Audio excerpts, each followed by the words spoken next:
for today's video. Sad kasi na ang ating kapwa content creator, si rapper Gasoline Boy na si Imagine Garrido ay pinapahinga na ng Panginoon dahil sa guys, sa baga niya nagkaroon siya ng tubig sa baga. Medyo gumaling na siya guys, no? Pero ano ko lang, nagulat na lang ako kinuha na siya ng Panginoon. So meron pa man guys, hindi ko rin masabi pagdasalan natin siya dahil alam niyo guys, kailangan natin guys gawan ang tao ng mabuti pag siya ay buhay pa. Kasi guys, hindi na rin niya maramdaman guys kung ipagdasal pa natin guys sa Panginoon na yan ang para sa kanya guys. Ang tao kahit sabihin natin na di makalain kasi si Joel Garrido isang taong bibo, masyahin at positibo. Pag kasama ko ngayon sa kuya sa hari, kung naka-duty kami, hindi kaya mabuboring dahil masaya isang kasama na very ano siya, very talkative na tama talaga ang sinabi ng Panginoon na ating buhay para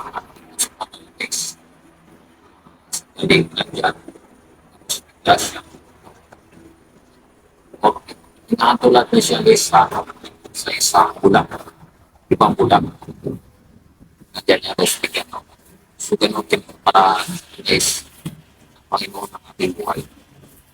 So, mientras buhay pa tayo guys, gumawa na tayo ng mga bagay na mabuti na ating ipunin sa ating sarili dahil magpakinabangan din yan guys pagdating ng araw. Kasi sabi naman sa Bible na ang Diyos siyang mahatol sa atin, at least may naipon tayong mga sasabi natin kayamanan sa langit. So hindi lang guys isipin natin kayamanan sa lupa guys, meron din tayong kayamanan sa langit na sinasabi sa Biblia. Kasi ang sabi ko sa video na to, habang buhay pa tayo, ang kabutihan sa kapwa at tayo masyadong isang nagpapadala. Iwas tayo sa mga bisyo, iwas tayo, lumis tayo. Yan, sabihin natin ng mabuti. Pagdating ng araw ay may maiuwi tayong kabutihan. No? Para ng Diyos sa atin na mag-usga. Yan po ang masasabi ko for this video. At condolence po sa mga naulila kay Joel Garrido, aka Imagine Boy. Yan po.